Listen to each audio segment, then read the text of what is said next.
Okay, so we're looking at problem 18 from chapter 3. This would be in section 2, and many of you have had issues with this, so I'm going to show you how to do it with the computer, and it should hopefully make it a lot simpler. So there's this little button down here. It says it's this little window and a window button. I'm going to click that, and now we normally almost everything in this class we're going to do in StatCrunch, not this one. So I'm going to open it in Excel. It's going to give me this download area down here. I'm going to click that, and I'm going to click enable editing up here so I can work on this. And then I'm going to make this into half of my screen so we can see both at the same time. Now, here's our frequency Fs, here's our intervals that we have. Now yours might look different, but basically this is where we're going to start. So the first thing I have to find is X's. And I'm going to type headers up here. You don't need these, but I'm going to do it just so you can see what things are. So this formula says I need X squareds, X's, F's, N's, and that sort of thing. So X is going to be the midway point of these two numbers. So we can have Excel add those up and divide by 2, or you can do it on your own. So if you add these two numbers, it would be 66 divided by 2 would be 33. Add these two numbers together, it would be 80 divided by 2 would be 40. Add these two numbers together, it would be 94 divided by 2 would be 47. And there's a pattern here. These go up by 7. So this next one's going to be that plus 7. Again, I just used an Excel shortcut, but you can just add 7 to each of these numbers. This one should be 61, 68, and then 75. Okay, so those are our X values. Now, the formula says we also need X squared values. So in this cell, I'm going to type equals. Then I'm going to click this cell. I want that number.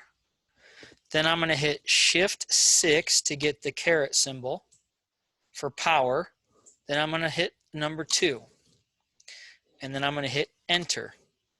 So now this is that number 33 squared. This formula says I need to take each F times this X squared. So I need F times X squared. So for that I'm going to say equal. Click this frequency number. Click Shift 8 for times symbol. Now click the X squared button. X squared cell. Enter. So that would be 1 times 1089. Then the formula says I need each F times X. So I need an F times X. So that would be equal. Click the frequency. Shift 8 for times. And this time I need just a regular X, not an X squared. So click that one. Enter. Now by doing it this way, I can now click and drag to select all those, right click, copy, and then I'm going to drag down and paste. And now it just applied these formulas to all these numbers. So this one would be 40 squared. This one would be 2 times 40 squared, etc. Now, this one says summation of F dot X squared. So I want to add up this entire column. So to do that, I'm going to type equals sum, parentheses, and then you can just click and drag your numbers that you want. And then close off the parentheses, Shift 0, hit Enter. This box says I want to add up this column. So to do that now, I can just copy and paste this, and it will apply that same summation formula to these numbers here. Okay. Now, the formula says I have to square this number. So I added up all those numbers, but now I need to square it. So this is going to equal this number, shift 6, 2 to square it. And then this one says take n times this summation, but I don't know n. So n is the summation of all the frequencies. So equal sum, parentheses, click and drag, parentheses, enter. So for my problem, n is 100. So let me start typing some of this in. This is n.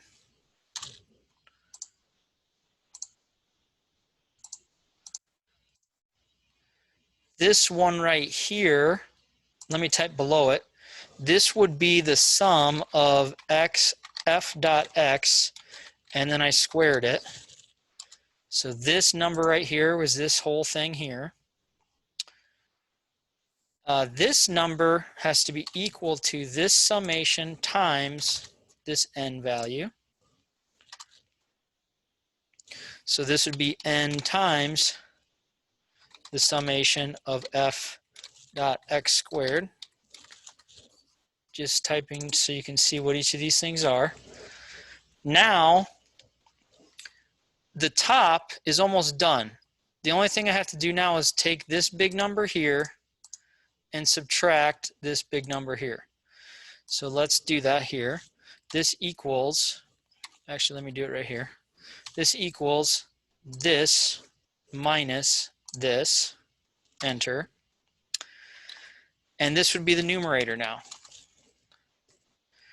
Now the denominator is equal to, in my case, 100, because my n is 100, times 100 minus 1. So this is just 99. So this would equal 100 times 99. Okay, now we're going to divide these two numbers.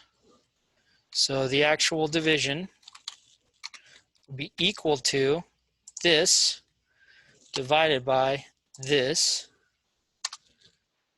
Now here's where some students will make the mistake. I've had a lot of students get this far and then get it wrong. That's because there's one more step, and that is this whole thing is square rooted. So now we're going to do the square root. So this equals SQRT, square root, parentheses, click here, parentheses, enter. 9.78. They want it rounded to 1 decimal place. We'd call it 9.8 and get it right. So that's how you do this problem.